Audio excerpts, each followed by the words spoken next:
My wife's family looks down on me for marrying into their wealth, but they don't know I hold the key to tonight's crucial business bid. I built my success from scratch, while my wife's family hails from old money, a once prominent dynasty. Although I've never touched a cent of their fortune, her family constantly tells everyone I just married into their money. My wife, Victoria, used to reassure me it was just the older generation being obsessed with status and appearances. I chose silence. After all, it was our life to live. However, at a major business bidding event, I happened to run into Victoria and her family. Her parents, Arthur and Eleanor Bellweather, and her brother, Julian, were practically pushing Victoria onto another man, suggesting she could marry him immediately after divorcing me. And, Victoria? She stood there, listening, not uttering a word of protest, until she saw me. She didn't give me a chance to ask. Instead, she exploded. "Sincere Clark, haven't I told you? Yes, we're married, but we're not in the same league. Your presence here just makes me a laughingstock." The entire hall fell silent. All eyes were on us. What they didn't know was that I, standing there humiliated, held the power to decide who would win tonight's bid. 1. "Hey, isn't that the Bellwether's kept husband? Heard he runs some small shop out of town. Barely counts as business. Guess he's here to gawk." A small-timer who married and called that business? The moment I stepped into the Cornerstone Club, the whispers started. Here in Winter Haven, everyone thought I was just the guy who married Victoria Bellweather. But in reality, I was self-made, quite well known back in the capital. I didn't care about the gossip. I knew who I was. As long as Victoria loved me, the whispers meant nothing. I didn't even bother telling them I was the actual owner of the Cornerstone Club. But I planned to gift the club to Victoria later, to help her network. I went straight to the main hall, and saw the Bellwethers almost immediately, near the entrance. Victoria, in a white dress, looked ethereal like a figure stepped out of a painting. I was about to greet them when I stopped. Eleanor, my mother-in-law, was beaming at a young man. "Aiden," she said, "you and Victoria grew up together. I always thought you two should be together. Such a shame you went abroad." Arthur, usually stern, added with a forced smile, "Yes, Aiden, now you're back for good and single. There's still a chance for you and Victoria." Aiden Vance glanced eagerly at Victoria, then sighed dramatically. "But Victoria's already married." Julian, my brother-in-law, jumped in. "Aiden, man, my sister's been wanting to ditch that loser forever. She only married him to fend off other suitors, pretend marriage, really. She's always had a thing for you, just using the guy as a placeholder until you came back." Aiden's face lit up. He looked at Victoria hopefully. "Victoria, is that true?" Victoria didn't confirm or deny. She just smiled, a smile that screamed agreement. "But just last night, after I returned from a business trip, we'd been like newlyweds, passionate, barely sleeping. Was it all a lie?" Anger coiled in my gut, so many questions. Then Victoria saw me. I tried to compose myself, not wanting a public scene. Victoria's face changed, a flash of panic, then fury. "Sincere Clark," she hissed, "I told you we might be married, but our circles are different. You shouldn't crash my world, you're just embarrassing me." To her circle? Winter Haven's trust fund kids? Honestly, none of them, not even their parents, were worthy of knowing my true standing. My earlier questions didn't matter anymore. Victoria's attitude said everything. And I'd made my decision. This marriage was over. Just then Julian stormed over, pointing. "What are you doing here? Do you know where you are? This is the Cornerstone Club. They vet people. You need millions, status, just to get in." "How did you sneak in?" I gave him a cool look. "I'm the owner behind the scenes. I made those rules. Of course I know them." Julian burst out laughing. Victoria looked mortified. She stepped closer, whispering, "Sincere, you're disappointing me. You don't have to be somebody, but don't lie about it. It's humiliating." I shook my head calmly. "It's the truth. And this club was meant to be your 4th anniversary gift. Clearly that's unnecessary now. You're still spouting nonsense." Victoria's face was pale. Eleanor approached, scornful. "You parasite following us here? Don't you know this is a crucial day for the Bellwethers? If you mess this up, I swear I'll make you pay." I glanced at her. Crucial day. You mean pimping out your married daughter? Arthur stepped forward sternly. Shut up, you have no place to speak here. Get out now. Me, get out. I chuckled. The final decision on today's bid rests with me. If I leave, what happens to everyone who came here to compete? Victoria looked even worse. Stop it, please. Just stop or I'll really lose it. I nodded. Fine, I'll leave. But make sure everyone here knows you kicked me out. Let's see how you handle the fallout. As I turned to go, Aiden Vance stepped in front of me, giving me a shove. He tilted his head back. Did I say you could leave? I looked at him, vaguely familiar. At a gathering in the capital not long ago, he'd been at the furthest table at least 30 meters away. Someone mentioned he wanted an introduction, hoping for a chance. But the event was packed with major players. I had no time for small fry. We never met. He wanted to meet me but had no clue who I actually was. Too far down the food chain. I looked at him. What exactly do you want? Aiden pointed at me. Never been to a high-class place like the Cornerstone Club, huh? Since you married into the Bellweathers and Victoria only chose you while waiting for me, you technically contributed to our love story. Stick around. Broaden your horizons. I chuckled, ignoring him, and looked at Victoria. Victoria, I heard what they said just now. Do you admit to it? Victoria stared at me, a storm of emotions in her eyes. Finally, she gave a tiny nod. She clenched her fists, voice firm. Why wouldn't I admit it? You were just a shield against annoying suitors. Besides, if you weren't so incapable, I wouldn't have picked you. I saved myself for Aiden. Right. I nodded repeatedly, picturing her passionate abandon just last night. Right then, I wanted to ask, was everything before just an act? But what was the point? No point at all. They started this game. I'd play along. I smiled faintly and walked over to sit down. Julian muttered nearby, Aiden, why keep this loser around? He drags down our image. Aiden sat not far off, legs crossed. Like I said, he contributed to my love story with Victoria. Let him see the world. Important people from the capital are coming later. Let him witness it. It'll be the highlight of his pathetic life. Julian perked up. People from the capital? Seriously, Aiden? Is your cousin coming? The really powerful, gorgeous one? Is she really that amazing? Of course, Aiden said smugly. Her family is top tier in the capital. 4 major officials in 3 generations. Plus, she's brilliant and stunning. Any man would feel inadequate next to her. I remembered now.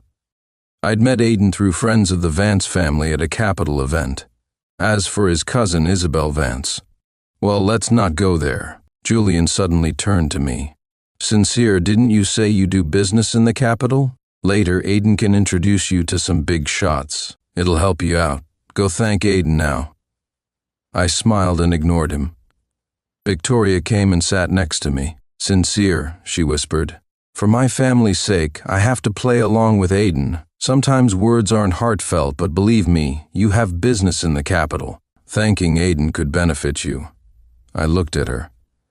And if Aiden demands you as the price for stability, will you agree? Victoria bit her lip, then answered, I have to think about my brother's future. But please believe no matter what, my heart is always with you. Her words churned my stomach. I gave her a long look, not bothering to lower my voice. Victoria, after the bidding, we're getting a divorce. About time, Julian chirped happily. Eleanor's mocking voice cut in. Acting like you're initiating the divorce?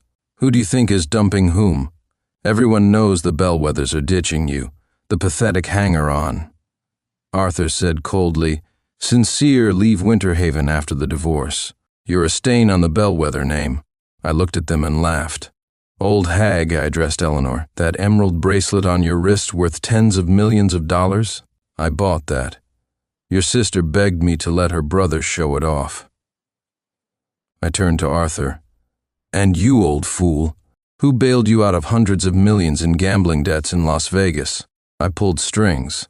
You think you managed that yourself? Finally, Julian, getting scammed like that. If I hadn't intervened behind the scenes, you'd probably be doing time right now. My words stunned them. They never expected the usually quiet me to be so blunt. Victoria looked at me furious. How could you say that to my family? I looked at her with contempt. When I loved you, I tolerated endless disrespect, even from these fools in your family. But I don't love you anymore. None of you matter to me now. Victoria shook her head, shocked. I don't believe you. You can't just stop loving me. Remember this. Nobody wants second-hand goods. I pointed to the watch on Julian's wrist. That Vacheron Constantin is worth over $10 million. He wore it once and I didn't want it back. I never use things others have used. Same goes for people. Victoria was speechless, horrified. You're calling me. I nodded. Exactly. 4 tears welled in Victoria's eyes, her voice barely a whisper in my ear. Sincere, you know how much I care about you. How could you say something so cruel? You care about me. How exactly? Willing to marry someone else for your precious brother? Is that caring? Your kind of affection makes me sick. Leave me alone. I sneered. Aiden spoke up then. So, it all comes down to a little dirty money? Pocket change, right? Sincere, scraping together cash by marrying in isn't easy, but I can make you broke in a second. I smiled. Fine, I'll wait and see. Aiden continued. Money is useless. Connections are everything. What connections do you have? Doing business in the capital, you must have heard the saying, the Vances, Whites, Leas, and Lees combined don't compare to 1S. I know people in all those families. I even know the legendary Mr. S. I couldn't help but laugh out loud. Being praised like that to my face, it's almost embarrassing. Aiden, could it be, just maybe, that the Mr. S you're talking about is me? Aiden stared, then roared with laughter. Victoria's parents and her idiot brother joined in. Victoria was still wiping tears, seemingly deeply hurt by my words, but I really didn't feel like explaining. People's prejudices are like mountains. They wouldn't believe the truth anyway. Aiden pointed at me. You, Mr. S? Do you even know who Mr. S is, the man who shook up the tech world? Even the biggest players want to meet him. My cousin, Isabel, who's usually so aloof, has said multiple times she might never marry, but if she did, it would only be Mr. S. You think sharing the first initial S gives you the right to impersonate him? I smiled and nodded. Ah yes, I know Isabel Vance fancies me. But I was married, so I turned her down. Now that I'm getting divorced, perhaps I'll consider becoming your cousin-in-law. You looking to die? Aiden exploded, slamming the table, ready to attack. Just then, 2 large men in black suits burst in. One slammed his palm onto Aiden's face, shoving him down onto the sofa. The other drew a gun, pressing it to Aiden's neck. You dare touch me? Don't you know who I am? I'm connected to the Vance family in the capital, Aiden yelled. Arthur yelled frantically, I'm Arthur Bellweather of the Bellweather family. Stop this at once. Julian, the impulsive fool, grabbed a bottle and lunged. Crack, a swift flick of the gun slammed into his shoulder. He howled in pain. Eleanor shrieked, You hit my son, I'll kill you. Victoria pleaded urgently, Sincere, you brought bodyguards. Tell them to stop, this is getting out of hand. I shook off her hand in disgust. I nodded to the bodyguards. Let him go. Trash like this isn't a threat. Aiden struggled up, glaring. Sincere, Clark, I'll remember this. If important people weren't arriving soon, you'd be finished. Right on cue, the main doors of the hall swung open. A large group entered, surrounded by attendants. Leading them was a woman in a black evening gown, devastatingly elegant and beautiful. Isabel Vance, like a poem made flesh. A beauty from the north, peerless and apart. One glance topples cities, a second, empires of the heart. Seeing her, Aiden practically screamed, Cousin Isabel, you're finally here. I almost got killed. 5. Aiden scrambled towards her, forcing a smile. Cousin Isabel, I was attacked. That guy even claims to be Mr. Says. The elegant woman ignored him, her gaze finding mine. A small smile touched her lips, but she said nothing. Aiden quickly turned to a large man beside her. Mr. White, you remember me, don't you? Aiden Vance, I toasted you at Mr. S.'s banquet. Shame I couldn't toast Mr. S. himself. Hope you'll look out for me in the future. The large man, Bernard White, didn't even flicker an eyelid. Aiden, unfazed, turned to another man, plain-looking. Mr. Liu, I picked you up from the airport when you returned from abroad last time. The man, Lawrence Liu, gave a slight nod, silent. Next, Aiden addressed a man with longish hair. Mr. Lee, remember when my father and I visited your family last year? The man, Leonard Lee, remained impassive, yet Aiden beamed, seemingly proud even of the non-reactions. What's that guy bragging about? They're totally ignoring him. You don't get it, those are the real players, just knowing them is huge. So they can snub him, but because he knows them, he gets to snub us. Doesn't that mean Aiden's got this bid locked up for the Bellweathers? Heard he's here for them. Childhood sweethearts with Victoria Bellweather, right? Poor sap she's married to, though.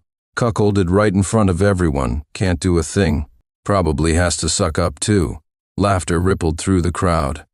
Aiden soaked it in, waving the Bellweathers, including Victoria, over. Cousin Isabel, Mr. White, Mr. Liu, Mr. Lee.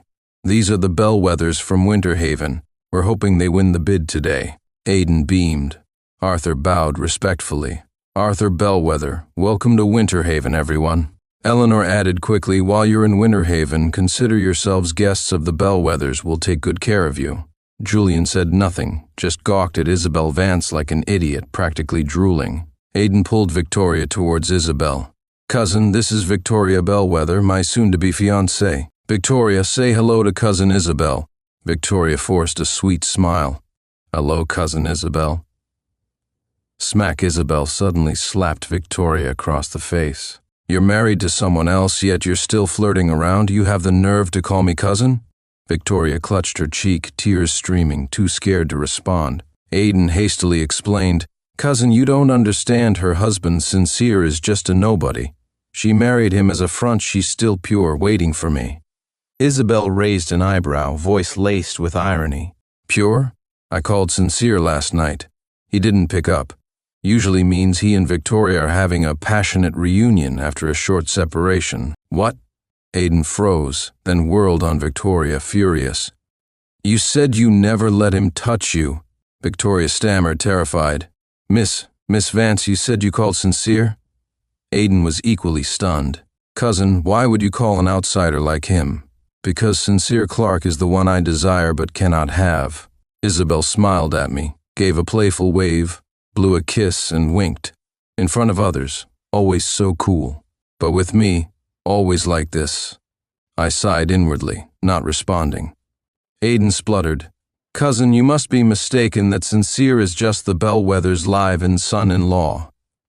Arthur quickly agreed. Yes, Sincere Clark married into our family. Eleanor added spitefully, he's lower than a dog in our house. The dog eats at the table, he doesn't. Julian ridiculously chimed in. Miss Vance, that Sincere is just a useless hanger-on. I'm way better than him, actually. I've secretly admired you for ages. Please give me a chance. Smack. A bodyguard stepped forward and sent Julian flying with a backhand. He won't be talking anymore, will he? Isabel asked, frowning. The bodyguard understood instantly. He suddenly produced a knife, grabbed Julian's tongue, and slice. Ah, blood-curdling screams echoed. The Bellweathers tried to fight back, but were instantly subdued. Aiden was petrified, eyes wide. Cousin, what are you doing? First, stop calling me cousin. When our branch of the family faced hardship, your branch kicked us when we were down. Second, Sincere Clark is the unattainable love of my life. Third, Sincere Clark is the one making the final decision on today's bid. Fourth, the only reason we are here is because Sincere Clark is here. Isabel finished, then surveyed the room. The live-in son-in-law you all mocked? He's the Mr. S that even the Vances, Whites, Leas, and Lees look up to. Surprised gasps filled the room. Those who'd sneered at me earlier looked desperate to escape. Victoria stared at me, incredulous. Sincere. You're Mr. S. Why didn't you tell me? I glanced at Victoria. Much of my research is classified. My identity needs to be kept secret. But I did tell you I had influence in the capital, that I could help with anything you needed. You never believed me. Victoria sobbed harder, realizing she'd thrown away a diamond for pebbles. I smiled faintly. This Cornerstone Club? It's mine. I was going to give it to you, to help you network, hence the wealth verification for entry. But now, you're not worthy. 7. Victoria scrambled to me, dropping to her knees, grabbing my hand. Sincere, forgive me, please. I had no choice. I only have one brother. Even loving you, I had to help him. But I truly love you. I never loved Aiden. Not then, not now, not ever. You're the only one in my heart. I pulled my hand away. You already betrayed me. Victoria shook her head frantically.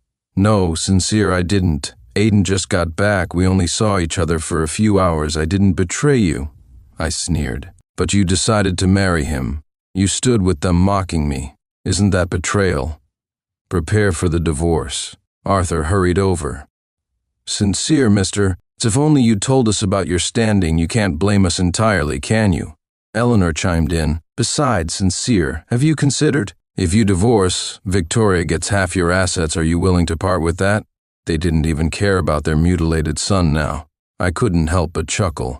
Do you have any idea how complex my company's equity structure is? No matter how it's divided, Victoria won't get a significant share. Besides, you forced me to sign a prenup. But none of that matters. The Bellweather family is going bankrupt. Eleanor slapped Victoria hard. You useless thing, you didn't even know your own husband's capabilities? And you already have a husband. Why agree to marry someone else? Such a disgrace. Arthur gritted his teeth. Apologize to Sincere now. Victoria frantically kowtowed, banging her forehead on the floor until it bled. I sighed internally. Before, they thought I was nobody, so I never gained anything from them, and I hadn't realized how deeply brainwashed Victoria was. This obsession with prioritizing sons, truly destructive. Victoria, college-educated, usually a strong career woman, yet brainwashed like this. But thinking about it now was pointless. The marriage was over. 8. Victoria kept kowtowing until she fainted. Even unconscious, she mumbled apologies. I didn't look at her again. I turned to Aiden Vance. Seeing my gaze, Aiden shrank back, trembling, and approached bowing. Mr. S., I truly didn't know who you were. If I had known, I wouldn't have dared compete with you. Not in a million years. I said nothing, just offered a slight smile. Aiden babbled on. And Victoria was right, I just got back to Winter Haven. Even if I wanted to, there wasn't time. We really did nothing. Besides, I was always the one chasing her. She never agreed, never liked me. One of Victoria's friends nearby spoke softly. Sincere, Mr. S. We all thought Victoria could do better, but we knew how she felt. She'd get angry whenever anyone badmouthed you. Another friend added, yeah, her desk is covered in photos of you two. Whenever you were away on business, she'd stare at her phone during gatherings, waiting for your texts. If none came, she'd reread your old chats over and over. Honestly, we thought she was way too into you. Turns out she has good taste in men after all. And about today, you can't really blame her entirely. You saw her parents. The son preference thing is extreme. They've made her life difficult since childhood. Their words sounded plausible. I sighed, waved a hand, not wanting to discuss it further. But Aiden kept talking. Mr. S., I always wanted to meet you. Never got the chance. At the banquet you were too far away. I couldn't even see your face. I looked at him steadily. Your whole family is abroad. Ostensibly an import-export, but actually involved in activities detrimental to national interests. You wanted to meet me to get research data, didn't you? Aiden's face went deathly pale. He was already scared. Now he was shaking uncontrollably. I gestured. Secure the premises. Confiscate all communication devices. Find a way to stall Aiden's parents and notify the overseas team to proceed with the arrests. The bodyguards had just relayed this information. I glanced at the horrified Arthur and Eleanor. You two will also be interrogated to determine if you're complicit in espionage. They were taken away. After securing the site and communications, the bidding proceeded as planned. After the bidding concluded, the interrogation results came in. The overseas team's operation was successful. I went up to the club's rooftop terrace and lit a cigarette. Years of love. Even though I could make the decision instantly, my heart wasn't unmoved, especially regarding Victoria. She was, in a way, a victim too. Just then, Isabel Vance walked over, standing beside me. The wind blew strands of hair across her face, creating a blurred beauty. She gently bumped my shoulder with hers. "When's the divorce?" I gave a wry smile. "Tomorrow." She bumped me again. "And when will you marry me?" I sighed. "I still have feelings for Victoria. Can you give me some time?" Isabel shook her head. "No." She leaned closer, her voice captivating. "Having me will help you forget her faster.